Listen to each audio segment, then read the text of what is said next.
हरिः शरणं हरिः शरणं हरिः शरणं हरिः शरणं। राम राम। साप्ताहिक सत्संग के लिए हमारे चैनल को जरूर सब्सक्राइब करें।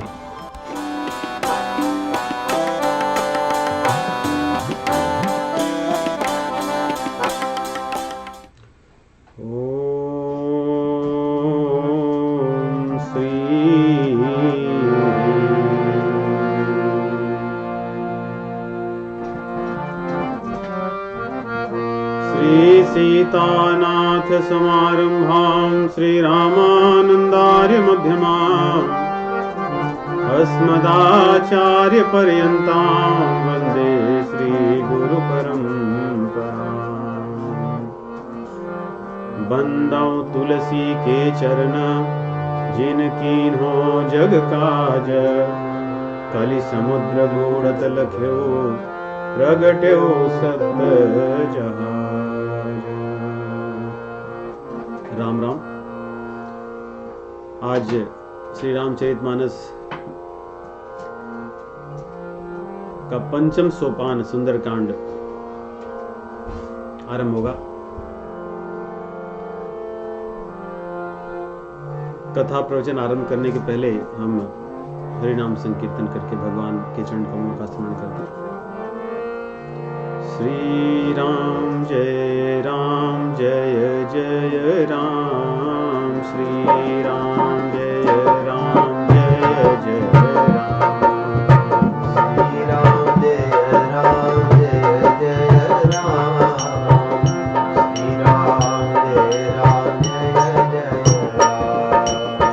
श्री राम जय जय राम, श्री राम जय जय राम, श्री राम जय जय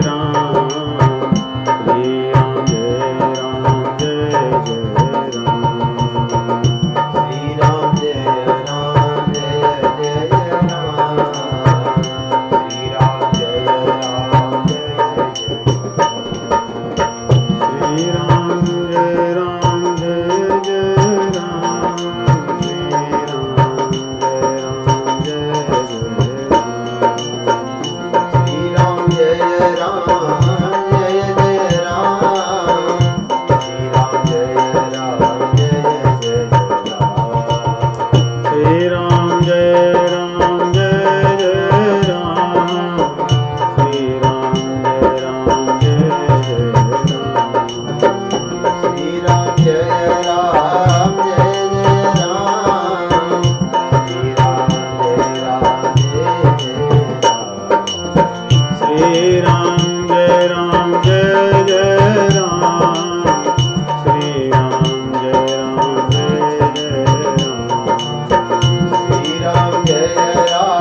तो आज अपने श्री रामचरितमानस की दिव्य कथा यात्रा में हम लोग पंचम सोपान में प्रवेश कर रहे हैं। इसका नाम भी गोस्वामी तुलसीदास जी ही नहीं, समस्त जो रामायण कथा को लिखने वाले कथाकार हैं, लेखक हैं, रचनाकार हैं, सब ने इसका नाम सुंदरकांड ही रखा है। अन्य कांड विशेष रूप से युद्ध कांड में कुछ लोगों ने लंका कांड, किसी ने युद्ध कांड, अन्य कांड स्थान विशेष से भी और चरित्र से भी प्रभावित हैं। जैसे बाल कांड बाल चरित, अयोध्या कांड अयोध्या धाम, किष्किंधा कांड भी वही धाम का है, अरण्य कांड भी अरण्य में की हुई लीलाएं, युद्ध कांड नाम से ही परिलक्षित है, युद्ध से संबंधित, और उत्तर कांड जीवन के सभी प्रश्न, रामायण के सभी प्रश्नों का उत्तर। परंतु सुंदरकांड ये न तो किसी स्थान के बारे में है और न किसी व्यक्ति या न किसी एक विशेष चरित्र से ही, इसलिए ये कांड बहुत महत्वपूर्ण है क्योंकि इसमें सब कुछ सुंदर है। वैसे वाल्मीकि जी लिखते भी हैं कि सुंदरे सुंदरो रामः, सुंदर कांड में राम जी सुंदर हैं, सुंदरे सुंदरी सीता, और सुंदर कांड में सीता जी सुंदर है, सुंदरे सुंदरो कपि, हनुमान जी सुंदर हैं, कपि सुंदर हैं, सुंदरे किम न सुंदर, कि सुंदर कांड में कौन सुंदर नहीं है। यदि हम रामचरितमानस के ही सुंदरकांड को देखें तो आरंभ से लेकर इसके उपसंहार तक सभी चरित्र बड़े छोटे भी हैं लिखने में, चौपाई दोहे में, परंतु हैं बड़े विलक्षण।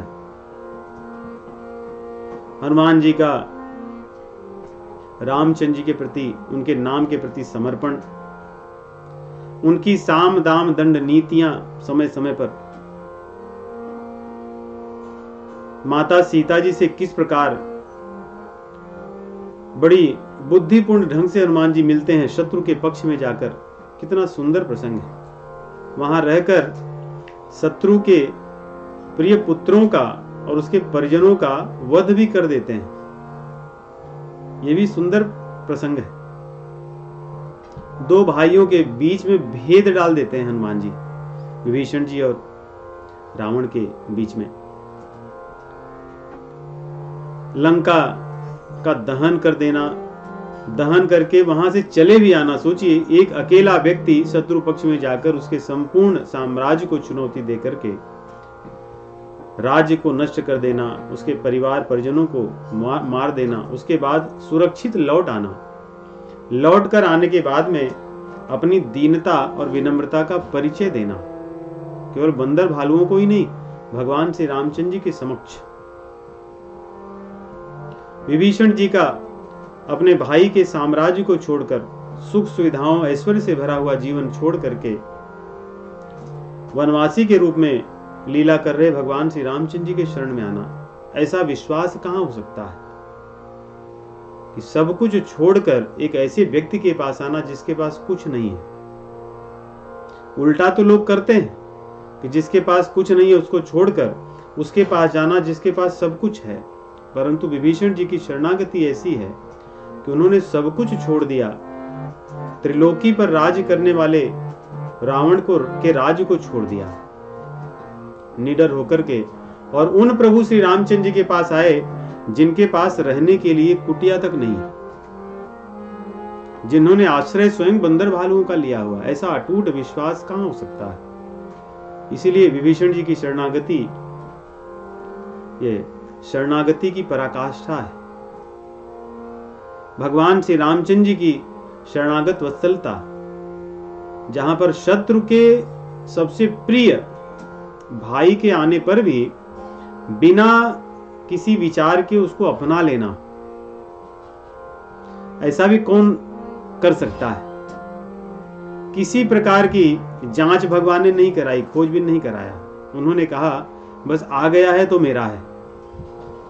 ऐसी शरणागत वत्सलता कहां हो सकती है। उसके पश्चात समुद्र मंथन समुद्र सेतु बंधन, समुद्र बंधन की लीला। समुद्र को बांधना, समुद्र तो असीम है, उसको कोई नहीं बांध सकता, परंतु रामचंद्र जी ने अपने प्रताप से उसको बांध लिया,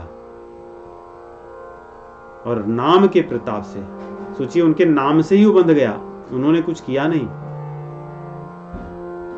किसी के नाम से कोई असंभव कार्य हो जाए, ये भी विलक्षण बात है। तो इस प्रकार यदि हम देखें तो छोटे छोटे ही प्रसंग दिखते हैं दोहों की चौपाइयों की संख्या में, परंतु प्रसंग यहां पर बहुत हैं, सभी शिक्षाप्रद हैं, सेवा के लिए प्रेरित करने वाले हैं, साधना के मार्ग में निरत लगाने वाले सारे प्रसंग हैं। तो साधकों के लिए ये प्रसंग बहुत महत्वपूर्ण है। इसके अतिरिक्त इस कांड का सबसे अधिक पाठ पठन भी होता है, क्योंकि लोगों की श्रद्धा है, विश्वास है, यदि हनुमान जी की करुणा रहेगी तो जीवन के जो संकट हैं, बाधाएं हैं, वे नष्ट हो जाते हैं। ग्रह इत्यादि जो बाधाएं हैं वे बड़ी सहजता से दूर हो जाती हैं। उनकी करुणा कृपा से जीव अपने जीवन को सरल बना लेता है और भगवान के मार्ग पर बड़ी सुगमता से चल सकता है। इस उद्देश्य से भी इस कांड को बहुत अधिक पढ़ा जाता है, सुना जाता है। इसलिए सुंदर कांड बहुत महत्वपूर्ण है हम सभी भक्तों के लिए, साधकों के लिए। चलिए आरंभ करते हैं। इसमें 60 दोहे हैं। यथासंभव प्रति सप्ताह हम कुछ दोहों के भावों को आप सभी को श्रवण कराएंगे। जैसी भगवान की कृपा करुणा होगी, मैं अपनी मति और गति के अनुसार। मंगलाचरण में 3 श्लोक हैं, और वैसे मंगलाचरण में यहां पर भगवान श्री रामचंद्र जी के लिए और हनुमान जी के लिए, दोनों जनों के लिए प्रार्थना है। शांतं शाश्वतं अप्रमेयं अनघं गीर्वाण शान्तिप्रदं ब्रह्मा शम्भु फणीन्द्रसेव्यमनिशं वेदान्तवेद्यं विभुम् रामाख्यं जगदीश्वरं सुरगुरुं मायामनुष्यं हरिं वन्देऽहं करुणाकरं रघुवरं भूपालचूडामणिम्।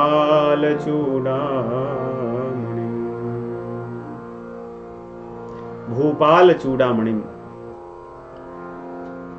सभी कोई कितना भी बड़ा सम्राट क्यों न हो, उसके चूड़ामणि हैं भगवान श्री रामचंद्र जी। उनके जैसा कोई भूपाल राजा न भूतो न भविष्यति, न तो कभी हुआ है, न है और न होगा। इसलिए बड़ी सुंदर पंक्ति है भजन की। राजे भी देखे महाराजे भी देखे, राजे भी देखे महाराजे भी देखे, राजे भी देखे महाराजे भी देखे,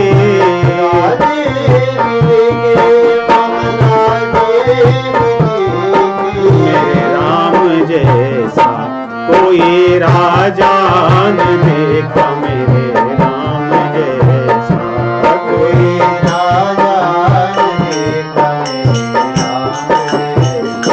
कोई राजा न देखा, मेरे राम जैसा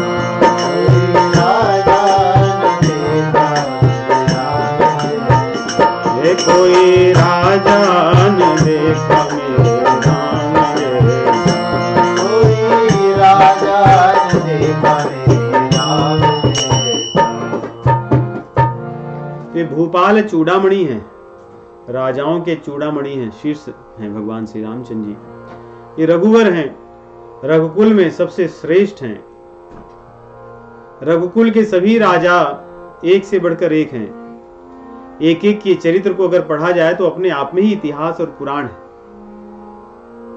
और उन्हीं ने ही इस रघुवंश के ही जो राजा हैं, उन्होंने ही इस पृथ्वी पर वे सारी चीजें उपस्थित की हैं जिससे मानव का कल्याण हो सकता है।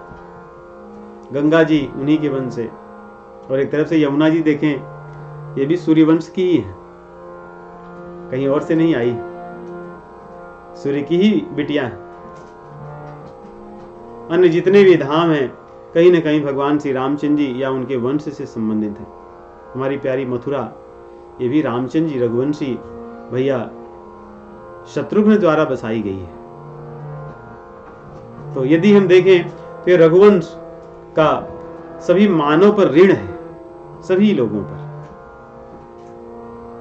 तो आगे कहते हैं, करुणा कर, ऐसे भगवान बड़े सबसे तो हैं, उनका प्रभाव प्रताप तो बड़ा है, परंतु हृदय बहुत ही कोमल है, इसीलिए सबको लाभ होता है। किसी व्यक्ति का प्रताप बहुत अधिक हो परंतु उसका हृदय कठोर हो तो उससे लोगों को लाभ नहीं होता, सामान्य व्यक्ति को, वो उसी को लाभ होता है। परंतु रामचंद्र जी ऐसे हैं, उनका प्रताप भी, प्रभाव भी बड़ा है और उनका स्वभाव भी बड़ा सरल है। इसलिए कहते हैं करुणा करम, ऐसे रामचंद्र जी की मैं वंदना करता हूं। कौन से रामचंद्र जी? जो माया मनुष्यम हरिम, अपने माया द्वारा मानव रूप में दिखते हैं, मानव रूप में दिखने वाले ये रामचंद्र जी माया के द्वारा मनुष्य के रूप में दिखने वाले रामचंद्र जी माया द्वारा शरीर धारण करके हमें दिख रहे हैं और अपनी लीलाओं को कर रहे हैं। हरिम, ये जीवों के दुख को हरने वाले हैं। सुर गुरुम जगदीश्वरम, ये सुर गुरु हैं, देवताओं के भी गुरु हैं। देवताओं के गुरु बृहस्पति हैं, परंतु बृहस्पति की बुद्धि भी तो भगवान की ही देन है। जगदीश्वरम, संपूर्ण जगत के स्वामी हैं। तो फिर कहते हैं इनका नाम क्या है? कहते हैं राम आख्यम, इनको राम कहा जाता है, राम के नाम से जो जाने जाते हैं। ये विभुम है, संपूर्ण सृष्टि में व्याप्त हैं, कण कण में व्याप्त है। और वेदांत, वेद इत्यादि जो पढ़े जाते हैं, इन्हीं रामचंद्र जी को जानने के लिए पढ़े जाते हैं। वेद पुराण इतिहास सब पढ़ करके अगर रामचंद्र जी को ही व्यक्ति नहीं जाना तो उसने वास्तव में पढ़ा ही नहीं। इसलिए वेदांत वेद्य हैं ये। अनिशम, यहां पर माया का प्रभाव नहीं चलता, माया द्वारा अपनी शरीर को तो दिखा रहे हैं, अर्थात हम मनुष्यों को एक पर्दा लगा है माया का, जिससे रामचंद्र जी मनुष्य रूप में दिख रहे हैं। परंतु रामचंद्र जी को माया अनिश्रम, अर्थात माया से वो ढके नहीं है, अज्ञान से ढके हुए नहीं है। ब्रह्मा शंभु फणींद्र सेव्यम, ब्रह्मा शंभु फणींद्र, परंतु इसमें यदि देखें तो अ भी छुपा हुआ है। ब्रह्मा की संधि विच्छेद करें तो ब्रह्माधन अ, तो ब्रह्मा अ, शिव और फणींद्र, फणींद्र था शेषनाग। तो ब्रह्मा विष्णु महेश और शेषनाग द्वारा जो सेवित है। गीरवाण शांति प्रदम, देवताओं को शांति देने वाले रामचंद्र जी। कुछ कुछ प्रतियों में निर्वाण शांति प्रदम भी है, परंतु ये कई प्रतियों में गिरवाण शांति प्रदम है। निर्वाण शांति प्रदम अर्थात मोक्ष वाली शांति देने वाले। गिरवाण शांति प्रदम, देवताओं को जो शांति देते हैं। देवता जब उतावले हो जाते हैं, परेशान हो जाते हैं, कष्ट में रहते हैं, यही भगवान उन्हें शांति देने वाले हैं। और रामायण में हम देखते हैं बार बार कि किस प्रकार देवता लोग जब ताप से तपित होते हैं तो भगवान की ओर अपनी दृष्टि करते हैं, उनसे प्रार्थना करते हैं। शाश्वतम अप्रमेयम अनघम, अनघम पाप से रहित हैं भगवान। अप्रमेयम, भगवान को माना है, इसको कोई नहीं बता सकता कि इतना है, औरों का बल बताया जा सकता है। जैसे हनुमान जी को इसी सुंदरकांड के तीसरे मंगलाचरण में कहते हैं अतुलित बल धामम, अर्थात हनुमान जी का बल रामचंद्र जी के बल के समान है। परंतु रामचंद्र जी का बल किसके समान है? रामचंद्र जी का स्वभाव किसके समान है, उनकी मधुर वाणी किसके समान है, इसकी हम उपमा नहीं दे सकते, क्योंकि और कोई नहीं है। राम जी की उपमा तो बस राम जी से दी जा सकती है। इसलिए अप्रमेयम है और शाश्वत हैं भगवान, वही सत हैं। जैसे भगवत गीता में आता है कि ना सतो विद्यते भाव ना भावो विद्यते सत, तो ना सतो विद्यते भावो, असत कभी होता नहीं, और ना भावो विद्यते सत, सत का कभी अभाव नहीं हो सकता। ये भगवान ही शाश्वत हैं, सत हैं, सदैव रहने वाले हैं, इनका कभी अभाव नहीं होगा। ये कभी ऐसा नहीं कि भगवान नहीं है, ये सृष्टि नहीं रहेगी, हमारी देह नहीं रहेगी, प्रकृति के दृष्टि जो दृश्य हैं, जो दृष्टि गोचर हैं, हो सकता है ये न रहें कालांतर में और नहीं रहेंगे, परंतु भगवान तो हैं, थे और रहेंगे सदैव, इसलिए वो शाश्वत हैं। ऐसे भगवान श्री रामचंद्र जी का स्मरण करना जो प्रभु शांतम हैं, जो सदैव समभाव में रहते हैं, और इनका स्मरण करने से हम भी शांत भाव में रह सकते हैं, हम भी समभाव में रह सकते हैं। इसलिए ऐसे प्रभु की मैं वंदना करता हूं। इस प्रकार ये पहला मंगलाचरण है। दूसरे में गोस्वामी तुलसीदास जी भगवान से कहते हैं कि प्रभु मुझे कोई भी चीज नहीं चाहिए संसार की,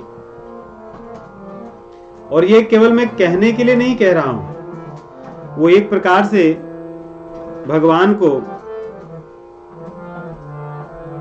प्रमेय भी देते हैं, साक्ष्य भी देते हैं कि प्रभु मैं केवल कहने के लिए नहीं कह रहा हूं, मैं वास्तव में ये मेरा भाव है।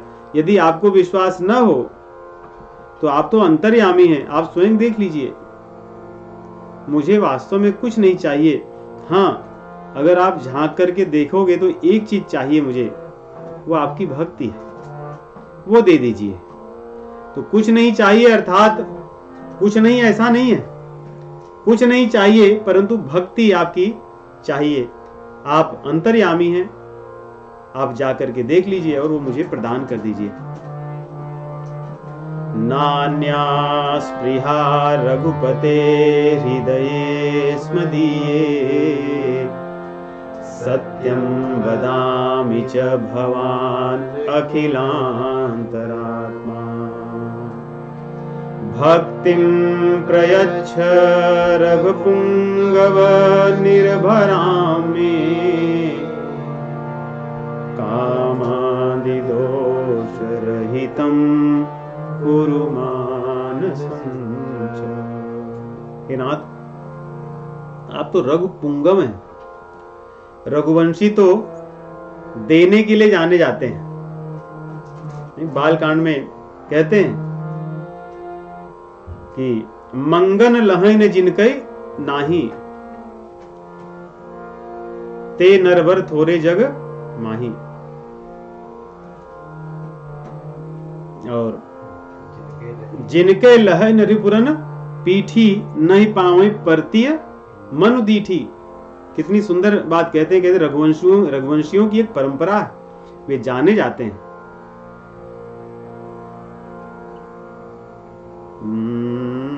मंगन लहीन जिन कई नाही,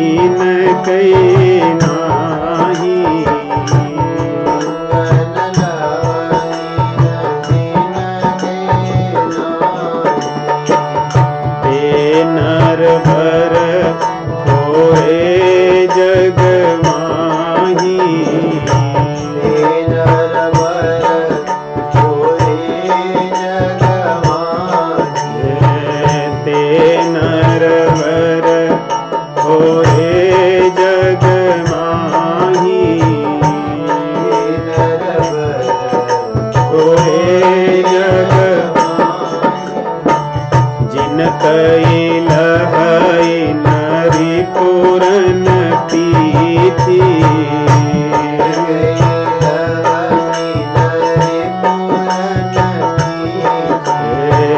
जिन कई लहही नरी पूरन पीठी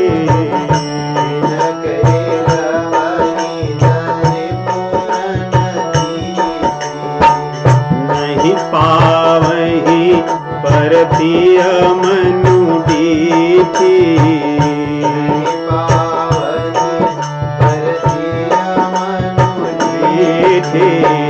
नहीं पावही परतिय मनु डीठी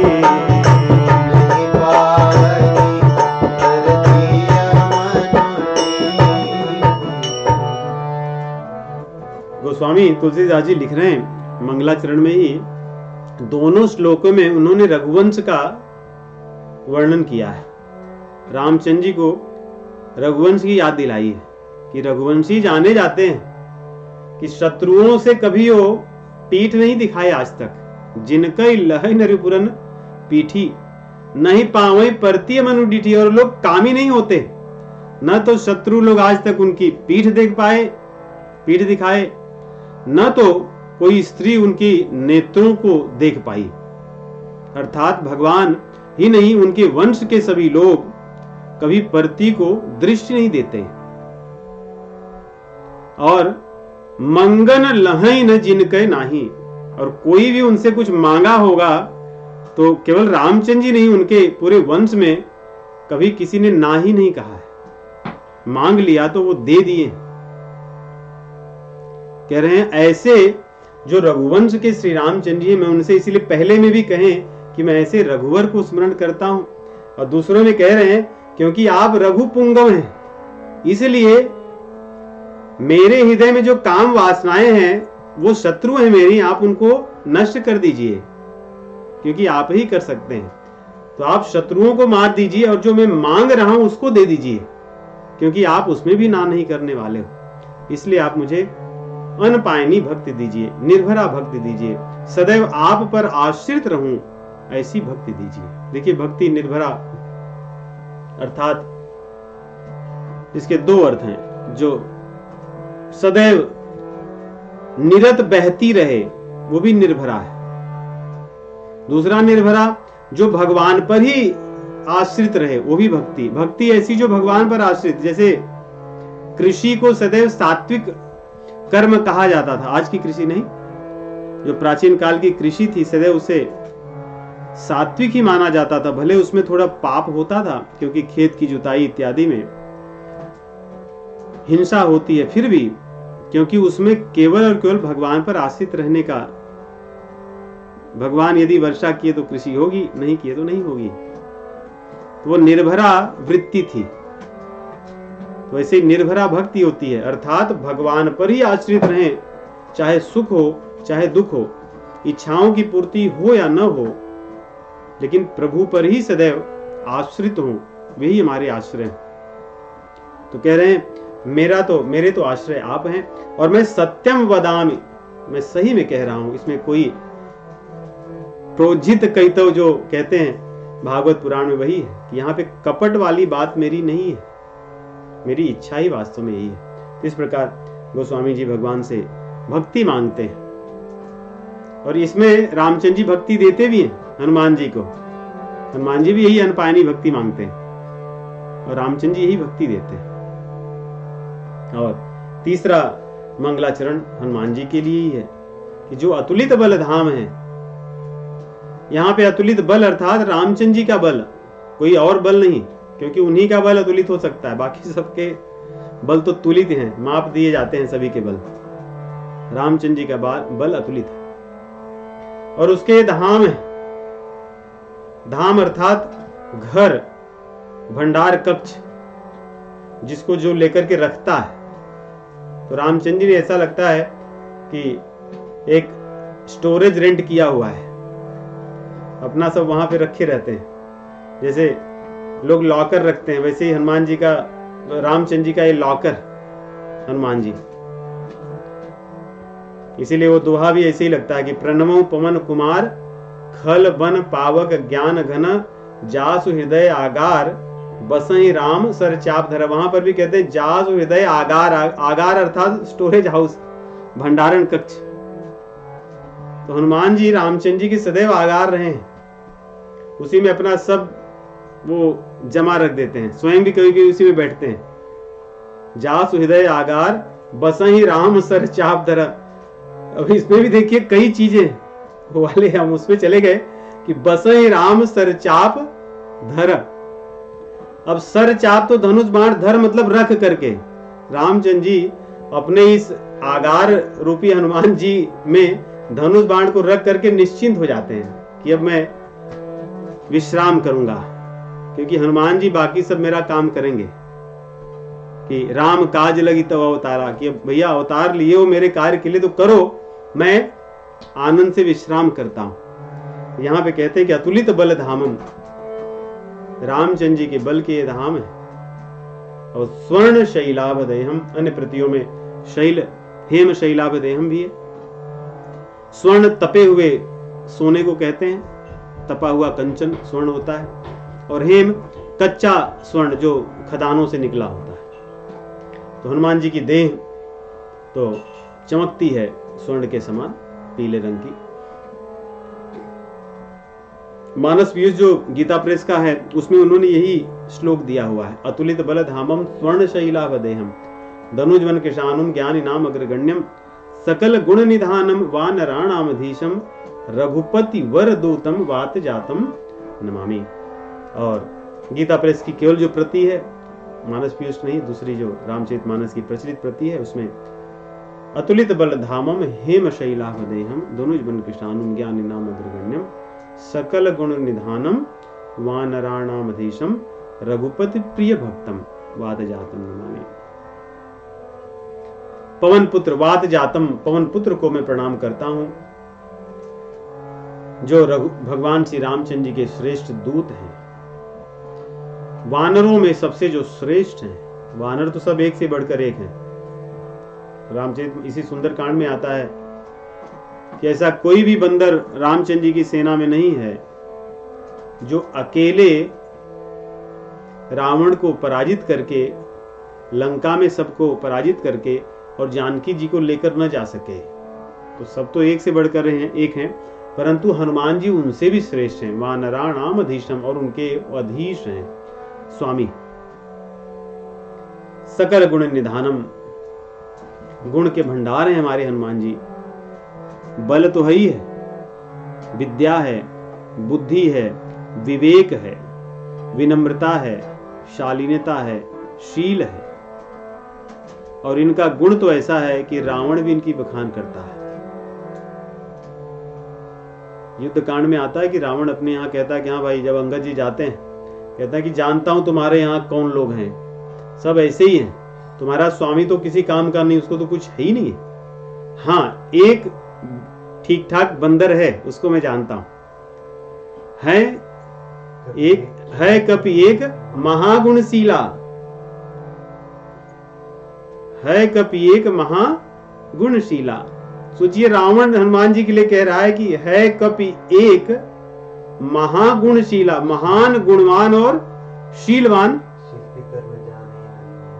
शिल्प कर्म जान ही नल नीला। बाकी तो सब ऐसे ही, कोई कारपेंटर है, कोई ये है, कोई कुछ सामान ढोने वाला बंदर है, पत्थर उठा के यहाँ ले जाने वाला है। एक तो वो बूढ़ा हो चुका है, तुम्हारे स्वामी के पास तो कुछ हिम्मत न, उसके पास धनुष है, न बाण है, न कोई सेना है, वैसे ही वो घर से निकाल दिया गया है, पिताजी ने ही निकाल के भगा दिया है, वो क्या है। हाँ, एक है बंदर। तो हनुमान जी का ऐसे गुणधाम है कि रावण जैसा दुष्ट आत्मा, दुराचारी भी कहता है कि है कपि एक महागुणशीला,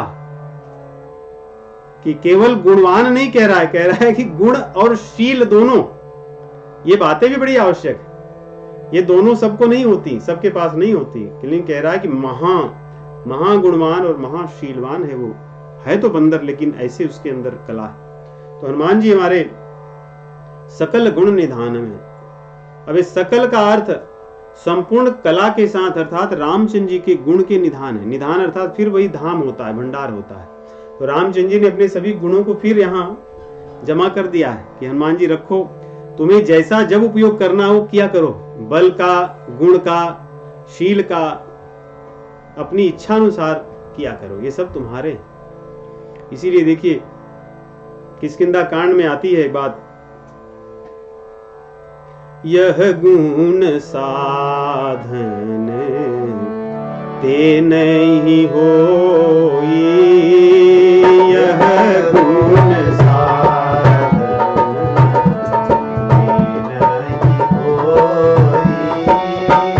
तुम्हारी ही कृपा पाव कोई कोई,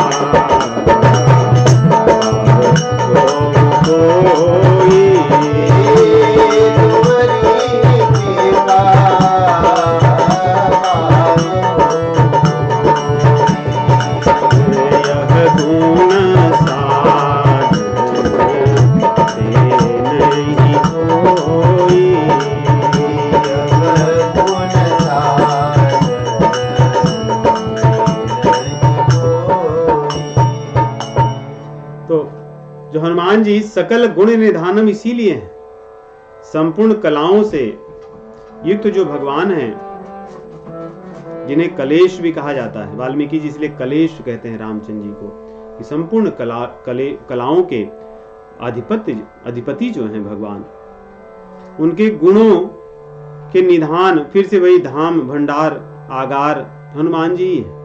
तो हनुमान जी एक प्रकार से देखें तो रामचंद्र जी के गुण के, बल के, उनकी करुणा कृपा के भी आगार हैं। इसीलिए तो इतने कृपालु हैं हनुमान जी। उनके जैसा सरल हृदय कोई नहीं है। सोचिए कोई व्यक्ति राम राम कह दे, वो उसके हो जाते हैं। रामचंद्र जी के ऊपर उंगली उठाने वाले लोग बहुत मिलते हैं। हम तो कई स्थानों पर जाते हैं जहां पर लोगों की श्रद्धा राम जी के प्रति नहीं होती, लेकिन हनुमान जी के लिए इतनी श्रद्धा होती है उनके मन में, उसको देखकर हमें प्रेरणा मिलती है कि हनुमान जी के लिए ऐसी प्रेरणा, हनुमान जी के लिए ऐसी श्रद्धा, वो इसलिए नहीं होती कि उन्हें वास्तव में ये अहेतुकी प्रेम है हनुमान जी से, ऐसा नहीं है। वो स्वार्थ वाला ही प्रेम है, क्योंकि कभी थोड़ा सा भी कुछ कर दिए, हनुमान चालीसा भी पढ़ लिए जिसमें रामचंद्र जी का नाम आ गया, रामचंद्र जी के गुणों का वर्णन आ गया, और हनुमान जी को कह दिया गया कि हनुमान जी आप तो रामचंद्र जी के सेवक हैं। बस इतना मान सुन लेने से हनुमान जी द्रवित हो जाते हैं। हाँ, तूने मुझे रामचंद्र जी का सेवक कह दिया, मैं तेरी सब तरह से रक्षा करूंगा, मैं तेरे काम आऊंगा। तो ऐसा कौन करुणा वरुणालय हो सकता है? हनुमान जी हो सकते हैं। हमारा तो पूरा जीवन ही हमने देखा कि उनकी करुणा से ही बदल गया, उनकी कृपा से। तो कह रहे हैं कि सकल गुण निधानम, और हनुमान जी ज्ञान इनाम अग्रगण्यम। कोई कितना भी बुद्धिमान हो, ज्ञानी हो, हनुमान जी जैसे कौन हो सकता है? नृत्य में पारंगत है हनुमान जी। राम कीर्तन में जो नृत्य करते हैं, ऐसा कोई नृत्य नहीं करता। जैसे वो गायक हैं, ऐसा कोई गायक नहीं है। उनके जैसा कोई लेखक नहीं है। कहते हैं कि जो उन्होंने हनुमान नाटक लिखा, जिसका बहुत सा अंश रामचरितमानस में दिखता है, इसको देखकर वाल्मीकि जी के मन में ऐसा हुआ कि धन्य है, मेरी रामायण, मेरे द्वारा रचित जो रामायण है उसको कौन पढ़ेगा, ऐसा मधुर जो आपने हनुमान नाटक लिखा हुआ है। तो हनुमान जी जैसा बुद्धिमान तो कोई नहीं हो सकता। जहां जहां हम देख रहे हैं कि किष्किंधा कांड में ही हमने देखा कि जब बंदर भालुओं में उत्साह की कमी हो गई तो किस प्रकार उनको उत्साहित करना, जब उनमें फूट पड़ने लगी तो कैसे उनको डराकर, समझाकर, साम दाम दंड भेद इत्यादि नीति से उनको मार्ग पे ले आना। इतना ही नहीं, सुग्रीव जो कि उनके स्वामी हैं, उनको भी साम दाम दंड भेद से समझा दिए हनुमान जी, जब वो किष्किंधा का राज्य पा करके रामचंद्र जी को भूल गए थे। और हमने तो अनुभव किया है कि हमारे जीवन में भी उन्होंने साम दाम दंड भेदी अपना लिया है कई बार, और जहां जैसी आवश्यकता होती है उसके माध्यम से समझाते रहते हैं सदैव। ज्ञान इनाम अग्रगण्यम। और दनुज वन कृशानु, जो दनुज हैं, दुष्ट हैं, ऐसे दुष्टों को नष्ट करने वाले, उनके कुल में, कुल रूपी वन में आग लगाने वाले दावाग्नि के समान है। देखिए, जंगल में जब आग लगती है तो उससे कोई बचाने वाला नहीं होता। वैसे ही हनुमान जी जब निश्चित कर लेते हैं कि अब मेरी गदा उठेगी, तब कोई नहीं बचा सकता। एक बार गदा उठ गई तब उठ ही जाती है। तो हनुमान जी हमारे ऐसे सरल तो हैं, बड़े प्रसन्न हो जाते हैं, लेकिन उनके क्रोध से भी कोई नहीं बच सकता। कोई नहीं सोच सकता था कि स्वर्ण की लंका को हनुमान जी कूद कर जला देंगे। यहाँ वहां कोई लकड़ी इत्यादि के बने घर होते, घास फूस के, तो संभव था, परंतु सोने की लंका को पूर्ण रूप से जलाकर भस्म कर देना, ये असंभव कार्य है। उसको भी उन्होंने कर दिया। इसीलिए कहते हैं महावीर विक्रम। विक्रम यही है कि जो कर्म कोई नहीं कर सकता, ऐसे विकट कर्म, विशेष कर्म को हनुमान जी करने वाले हैं। कह रहे हैं दनुज वन कृशानु, दनुज के वन को पूरा नष्ट कर देने वाले हैं, उनके लिए अग्नि के समान है। और स्वर्ण शैलाभ देहम, स्वर्ण शैलाभ देहम, उनकी देह सदैव चमकती रहती है हनुमान जी की, सबको आकर्षित करते रहते हैं। स्वर्ण सभी को चाहिए होता है। तो कई लोग तो, अगर मान लो बंदर स्वर्ण का बना हो 10 किलो का, और रामचंद्र जी बने हो स्वर्ण के आधा किलो के या 8 किलो के, तो सभी लोग बंदर ही चुनेंगे। इसीलिए हमारे हनुमान जी की देह भी स्वर्ण शैलाभ है कि सब लोग उसको चुनते हैं। भले वो बंदर की देह कोई चाहता नहीं है, लेकिन हनुमान जी को सभी चाहते हैं, आकर्षित होते हैं।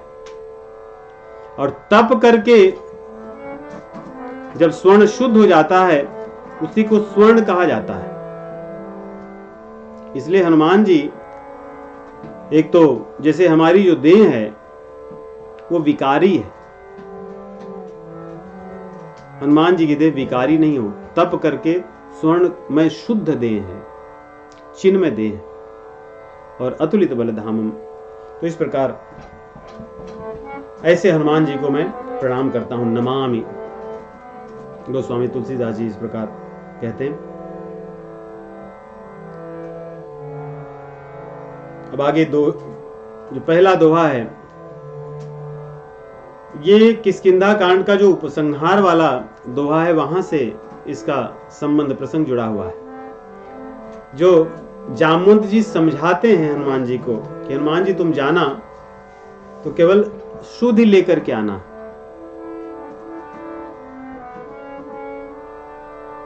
इतना करहूं तात तुम जाई, इतना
निज भुज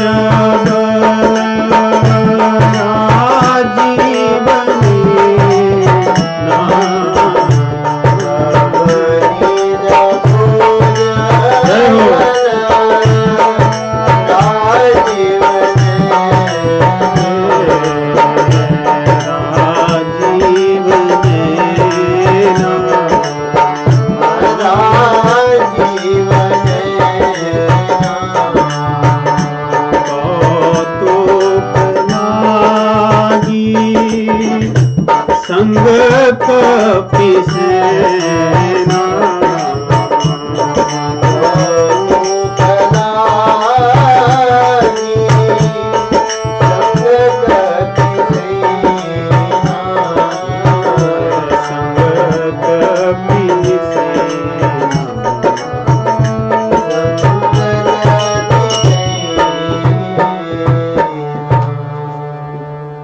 जामवंत जी जो कार्य करने में सक्षम नहीं है, उनने ने बात कही। कोई व्यक्ति कार्य करने में सक्षम हो और कोई बात कहे तो सामान्यतः व्यक्ति उसको ठीक मानता है। कोई कर ही नहीं सकता है और दूसरे को शिक्षा दे रहा है तो देखने में भी अच्छा नहीं लगता, सुनने में भी अच्छा नहीं लगता। लेकिन जामवंत जी ने यही कहा, इतना करो तात तुम जाई, और अपने लिए कहते हैं कि बलि बांधत प्रभु बाढ़े सोतन बर न जाए, उभय गरीम दीन में सात प्रदक्षिण जाए। उस समय तो मैंने कर लिया था, अब मैं थोड़ा जरट भयो, अब कहे ऋषेसा, नहीं बल रहा नहीं तन रहा प्रथम बल लेशा। अब यहां पे ऋषेसा भी कह रहे हैं, ऋक्ष के राज हैं। कौन से राजा हो जब कुछ कर ही नहीं सकते हो? और तब बल था, हमें तो नहीं पता है, हुआ होगा। ऐसे तो बहुत से लोग कह सकते हैं। स्वयं अपने मुख से अपनी बड़ाई करके फिर जामवंत जी कह रहे हैं कि अब मैं कुछ नहीं कर सकता, पहले मैं बड़ी बड़ी चीजें कर लिया था, ऐसा किया था, वैसा किया था। और हनुमान जी जब करने को तैयार हो गए कि मैं सब कुछ कर लूंगा, तो कह रहे हैं नहीं, इतना करूं तात तुम जाई, सीता ही देख कहो सुधि आई। ये सब मत करो, इतना तुम इतना। हनुमान जी कह रहे हैं मैं इतना करूंगा, अब जामवंत जी कह रहे हैं तुम इतना करो। और फिर उसके बाद क्या होगा? तब निज भुज बल राजीव नैना, कौतुक लाग संग कपि सेना। कौतुक करने के लिए, कौतुक अर्थात लीला भी हो सकता है या खेलने के लिए, कि तुम पता लगा के आ जाओ तब रामचंद्र जी खेलेंगे। अर्थात अगर सामान्य ढंग से व्यक्ति कोई समझे तो वही सोचेगा कि काम तुम कर लो सब, फिर रामचंद्र जी अपना नाम लिखवा लेंगे कि हाँ मैंने कर दिया। मतलब सारी चीजें तुम कर लेना, पता लगा लेना, फिर रामचंद्र जी अपना कर लेंगे। तो व्यक्ति के मन में प्रश्न आएगा, जब रामचंद्र जी को ही करना है तो रामचंद्र, हम यहीं से लौट के जाते हैं, पता तो चली गया है कि सीता जी हैं, संपाति ने तो बता ही दिया। अब यहां से लौट जाना ही बुद्धिमानी है। आज के समय में होगा, कोई व्यक्ति कहेगा कितना सही है, हम आगे समय क्यों व्यर्थ करें और जाएं, पता नहीं क्या होगा। और जामवंत जी को तो वही बोल देता कि अब कुछ नहीं, अब हमें लौट कर चलना चाहिए, क्योंकि जब मैं जाकर करने को तैयार हूं और आप मुझे रोक रहे हो और कह रहे हो कि जाके देख कर आओ, रामचंद्र जी करेंगे, तो हमें तो पता चल ही गया है कि सीता जी वहां है, तो अभी लौट कर चलो और रामचंद्र जी को ही अपने कह दो कि वही करें। शायद तुम्हें मेरे पौरुष बल पर विश्वास नहीं है, या मेरा नाम हो जाएगा इसमें तुम्हें अच्छा नहीं लग रहा है, कुछ तो कारण है। और दूसरे, जामवंत जी बूढ़े हैं, हनुमान जी युवक हैं, और सामान्यतः व्यक्ति यदि कोई बहुत बूढ़ा हो गया हो और इस प्रकार की बातें कह रहा हो, और युवा व्यक्ति जिसके पास बल हो, शक्ति हो, सारे संसाधन हो, वो कहेगा कि बैठो आप मुझे मत शिक्षा दो, अपना ज्ञान अपने पास ही रखो, मुझे जो करना है मुझे पता है, मुझे सिखाओ मत। लेकिन देखिए सुंदरकांड का आरंभ भी कितनी सुंदर चौपाई से होता है। जामवंत के बचन सुहाए, जामवंत के बचन सुहाए,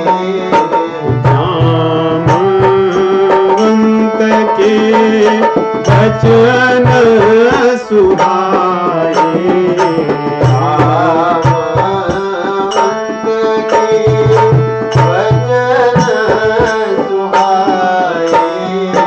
सुनी हनुमंत हृदय अति भाए।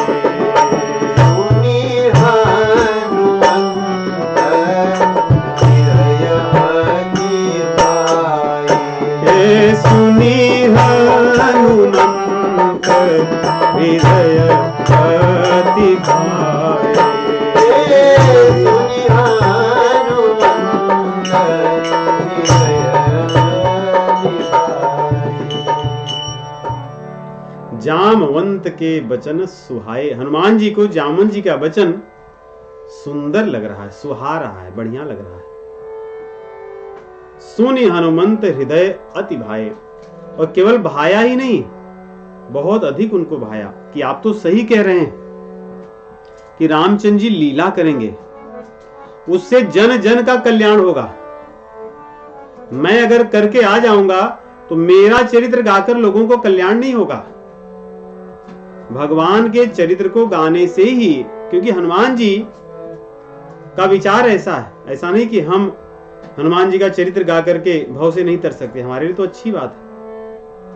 भगवान से भी अच्छा भगवान के भक्तों का चरित्र गाना है, सरल है तरने के लिए, क्योंकि उससे भगवान जल्दी रिझते हैं। परंतु हनुमान जी जो हमें सिखाना चाह रहे हैं कि हमारा गुणगान नहीं, रामचंद्र जी का गुणगान हो, उनके गुणगान में ही हमारा गुणगान है। कई बार ऐसा होता है कि व्यक्ति निकलता तो है भगवान का गुणगान करने के लिए, लेकिन जैसे जैसे लोग जुड़ते जाते हैं, उसको अधिक लोग जानने लगते हैं, तो धीरे धीरे भगवान छूट जाते हैं, वही रह जाता है। और फिर उसकी एक पीढ़ी और भी देती है तो भगवान कौन है ये भी नहीं पता चलता, और गुरु जी कौन थे भी नहीं पता चलता, तो सब अपने अपने पूजे जाने लगते हैं। इससे फिर धर्म का पतन होता है। ऐसे कई दृष्ट उदाहरण देखने को मिलते हैं। लेकिन हनुमान जी कह रहे हैं कि हाँ, मुझे बड़ी प्रसन्नता हुई, मुझे बहुत अच्छी लग रही है बात कि रामचंद्र जी की लीला का विस्तार होगा, जिसको कहकर सुनकर गाकर समझ करके जे ही कहत गावत सुनत समझत परम पद नर पावही। भगवान के परम पद को, भगवान के धाम को लोग प्राप्त करेंगे। इसलिए हनुमान जी को यह बात अच्छी लगी, जिससे सभी का कल्याण होगा और बड़ी सरलता से होगा। और उन्होंने जामवंत जी का सम्मान किया, क्योंकि जामवंत जी बड़े बूढ़े हैं, अनुभवी हैं। अनुभवी लोगों का सदैव सम्मान करना चाहिए, क्योंकि हो सकता है हम बहुत महीने तक मेहनत करके जो चीज न जान पाए, अनुभवी लोग ऐसे ही बता देंगे कि ऐसा ही होगा, ऐसे ही करना चाहिए। हमने कथा सुनी थी, राजेश्वरानंद महाराज जी को उदाहरण देते थे। ब्रह्मलीन राजेश्वरानंद महाराज जी कहते थे कि एक गांव में बारात गई, तो पहले तो ऐसे होता था ना कि शास्त्रार्थ इत्यादि होते थे, उसके बाद विवाह होता था। ऐसी परंपरा भी एक आध दशक पहले भी थी, अभी भी होंगी, परंतु सामान्यतः लुप्त हो गई। और दूसरी ऐसी भी परंपराएं थी कि कुछ न कुछ व्यक्ति शर्त रखता था, ऐसा होगा तो विवाह होगा। एक प्रकार से यही समझ लीजिए कि उस समय के मनोरंजन के साधन हुआ करते थे, परंतु ये मनोरंजन आत्मरंजन होता था, शिक्षाप्रद होता था, विवेक बढ़ाने वाला होता था। आपके आज के जैसा तमाशा नहीं होता था।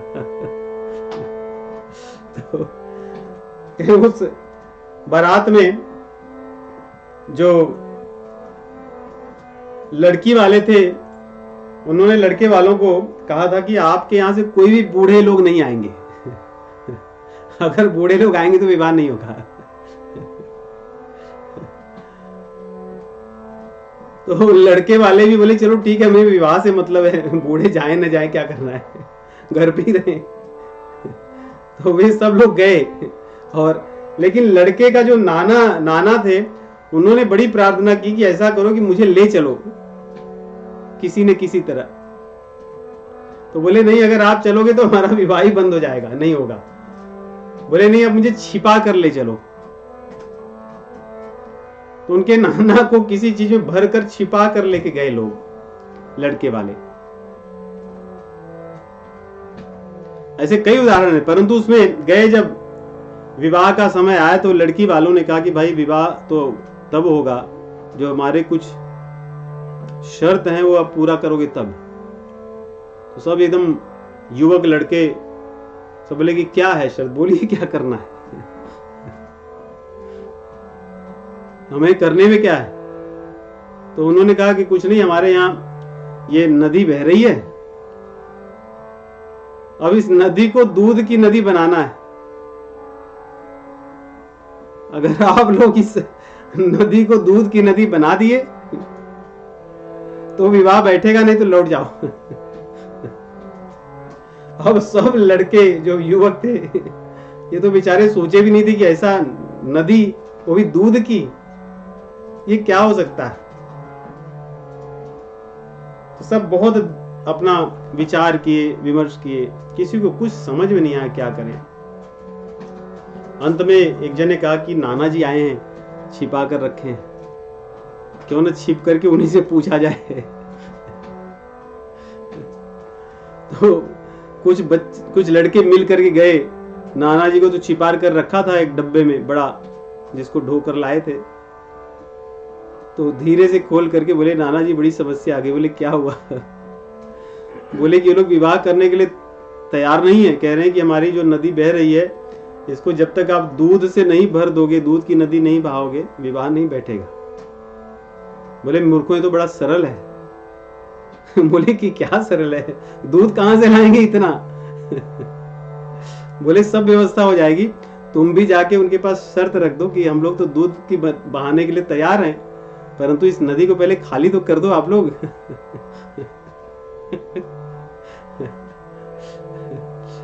तो ये लोग बड़े प्रसन्न हुए, बोले तो बहुत अच्छी बात है। तो इन्होंने कहा कि हम लोग सब तैयारी कर लिए हैं अब दूध की नदी बहाने के लिए, बस आपको एक कार्य करना है, उसको पूरा कर दो तो दूध की नदी तुरंत बह जाएगी। बोले क्या? तो उन्होंने कहा कि पहले इस नदी के जल को आप लोग खाली कर दो, फिर हम लोग दूध का बनाएंगे, दूध का बहाएंगे। तब वो लोग समझ गए, वो बोले कि जरूर कोई न कोई बूढ़ा व्यक्ति आया हुआ है आपके यहाँ। क्योंकि अगर न आया होता तो आप लोग इतना जल्दी आकर न बताते। तो उन्होंने कहा कि हम लोग यही देखना चाहते थे कि आप लोग कैसे व्यक्ति हो, कि बड़े बूढ़ों का सम्मान करते हो कि नहीं करते हो आपके घर में, जहां हम अपनी बेटी का ब्याह करेंगे। तो ये तो प्राचीन बातें थी, ये सब शिक्षाप्रद है। जिस समाज में बड़े बूढ़ों का सम्मान नहीं होता, वो समाज कामुक और भोगी हो जाता है। इसका साक्षात उदाहरण सर्वत्र व्याप्त भोगवाद है संसार में। आज भोग के पीछे मुख्य कारण ही है कि बड़े बूढ़ों का सम्मान ही न करना। जो व्यक्ति उनसे नहीं जुड़ा रहता, सामान्यतः भोग वृत्ति का ही हो जाता है। नहीं, हमारे यहाँ तो पहले ऐसे भी थे लोग, कभी कभी कुछ लोग नशा करने लगते थे, सिगरेट, बीड़ी, तंबाकू, गुटखा और भी जो व्याप्त हैं सब, गांजा, मदिरा, परंतु कभी बड़ों के सामने नहीं करते थे, छिप के करते थे। सोचिए, ये भी एक तरह से असभ्यता में भी सभ्यता थी। तो अगर क्योंकि उन्होंने सम्मान को थोड़ा छोड़ दिया, इसलिए अलग से चोरी चोरी करने लगे। वही सम्मान को अगर पूर्ण रूप से रखते तो वो कार्य भी न करते। तो इस प्रकार यहाँ पे पहले ही जो चौपाई है उसी से बड़ी सुंदर शिक्षा हनुमान जी देते हैं कि जामवंत के वचन सुहाए। और सुन करके उनको बहुत प्रसन्नता हुई कि जामवंत जी ने मेरे कार्य को एक सुनिश्चित कर दिया है, मेरा मार्गदर्शन किया है, मेरे लिए सरलता होगी, मैं मनमानी नहीं कर पाऊंगा। ये देखिए, बड़ों का ऊपर हाथ रहने से सदैव जीवन में एक सीमा रहती है, हर कार्य में एक मर्यादा बनी रहती है। सांसारिक दृष्टि से हो सकता है दिखने में गुरु शिष्य से कम दिखता हो सांसारिक दृष्टि में, परंतु मर्यादा यदि बनी रहती है तो शिष्य का अधिक उत्थान होता है, क्योंकि गुरु अर्थात किसी को भारी बड़ा मानता है, उससे उसके जीवन में मर्यादा आती है, सीमाएं निर्धारित होती हैं, उसको मार्गदर्शन मिलता है। तो यहां पर हनुमान जी का मंगलाचरण करते समय कहते हैं ज्ञानीनाम अग्रगण्यम, लेकिन उनको बांध दिया है जामुंद जी ने अपनी शिक्षा से। सोचिए, जो ज्ञानियों में सबसे अग्रगणी है उनको बांध दिया है जामुंद जी। अतुलित जो बल धाम हैं जिनके पास, उनको बांध दिया है जामुंद जी ने, जिसके पास बल नहीं है कार्य करने का, जिसकी बुद्धि उतनी नहीं है जितनी हनुमान जी की है। तो एक प्रकार से देखें तो गुरु और शिष्य, यहाँ पे गुरु जामुन जी हैं, शिष्य हनुमान जी हैं। शिष्य हर प्रकार से गुरु से श्रेष्ठ है, परंतु उनके बताए हुए मार्ग का अनुसरण करने के कारण हनुमान जी को सफलता मिली और इससे बड़ी एकता भी बनी रही, सामंजस्य बना रहा, संतुलन बना रहा। नहीं तो जो पूरा दल था उसमें मनमानी करने की वृत्ति आ जाती। अच्छा, हनुमान जी नहीं मानते, मैं इनकी बात क्यों मानूं, मुझे क्या करना है। जब हनुमान जी नहीं मानने मेरे लिए भी आसान हो गया और लोगों को और भी लगता, उसमें फूट पड़ जाती कि जामुन जी ऐसे ही सबको रोकते टोकते रहते हैं, तो सब मनमानी करने लगते हैं।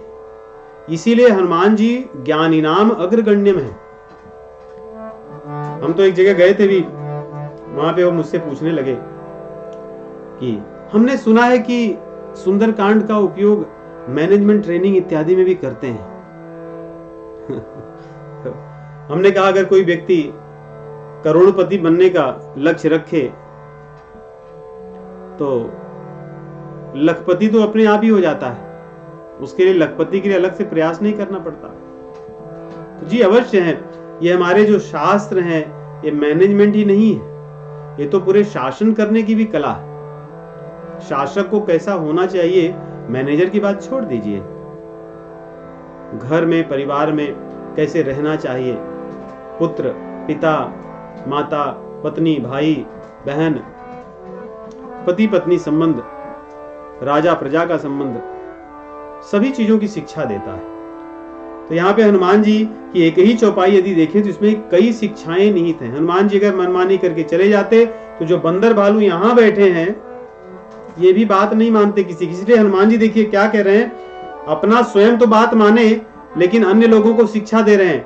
तब लगी मोही परिखे तुम भाई, तब लगी तब लगी मोही परिखे तुम भाई,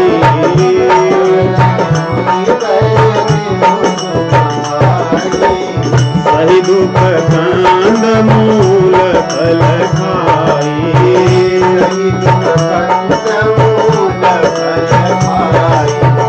सही दुख कंद मूल फल खाई।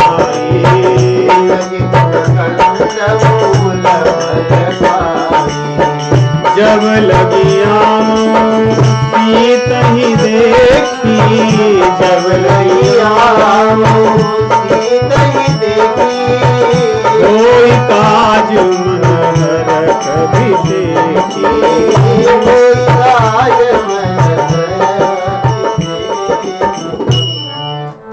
क्योंकि उन्होंने जामुन जी की बात मान ली है, स्वीकार कर ली है, इसलिए दूसरों को शिक्षा भी दे रहे हैं। नहीं तो हनुमान जी कह रहे हैं कि तुम यहीं बैठे रहना और क्या करना, ऐसा नहीं कि घूम टहल के खूब खाना आनंद में जो मन में आए, इतना सब वन है, जाओ और खूब आनंद से छानो और घूमो टहरो और विलास करो, ऐसा नहीं। तप करना, सही दुख कंद मूल फल खाई, एक स्थान पर ही रहना, फूट न पड़ जाए, अपना अपना दल बना करके अलग अलग वनों में जाके मधु मत छानना, क्योंकि ये वन कोई सामान्य वन नहीं, ये सब बड़े सुंदर मीठे फलों से लदे हुए हैं, बहुत सुंदर सुंदर स्वादिष्ट मधु है और बंदरों को ये सब बहुत अच्छा लगता है। कहते हैं सब खाने की आवश्यकता नहीं है, सरल भोजन करके तप पूर्वक यहाँ बैठे रहना, मेरे लिए प्रार्थना करना। जब तक मैं लौट कर नहीं आऊंगा तब तक यहाँ से हिलना मत। अगर हनुमान जी जामवंत की बात न मानते और ऐसा शिक्षा देते तो बंदर बोलते कि चलो ठीक है, देखते हैं, तुम उधर जाओ, हमें जो अच्छा लगेगा हम करेंगे। इसलिए हनुमान जी ज्ञानी नाम अग्रगण्य में, उन्होंने जामवंत जी की बात मानी, इसलिए उनकी बात का भार है यहाँ पे, इसलिए उनकी बात को सभी मानेंगे, क्योंकि उन्होंने वो उदाहरण स्थापित किया है। इस प्रकार आगे कैसे जाते हैं उसकी कथा को हम अगले सप्ताह श्रवण करेंगे। सुंदरकांड बड़ा रस से भरा हुआ है, आनंद से भरा हुआ है, और हनुमान जी करुणा कृपा करें, अपनी बुद्धि और करुणा के कुछ छींटे हम पर भी वर्षा करें, जिससे हम उनकी कथा का गान कर सकें। चलिए हरि नाम संकीर्तन करेंगे। श्री राम जय जय राम, श्री राम जय राम,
लक्ष्मण जय जय हनुमान, जय लक्ष्मण जय जय हनुमान, जय लक्ष्मण जय जय हनुमान, जय लक्ष्मण जय जय हनुमान, संकट मोचन श्री हनुमान, जय जय विघ्न हरण हनुमान,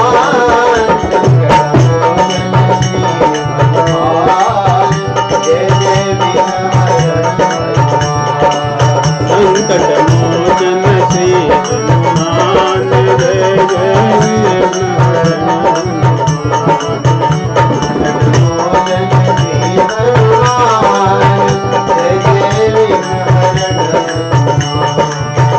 संकट मोचन श्री हनुमान, जय जय विघ्न हरण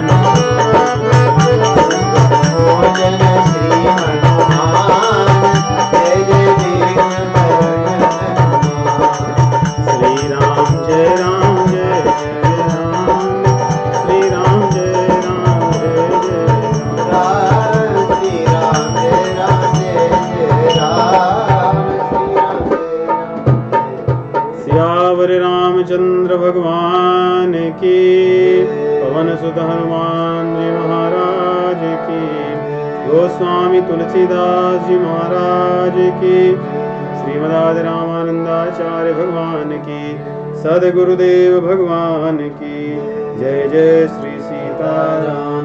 ओम नमः पार्वती पते हर हर महादेव।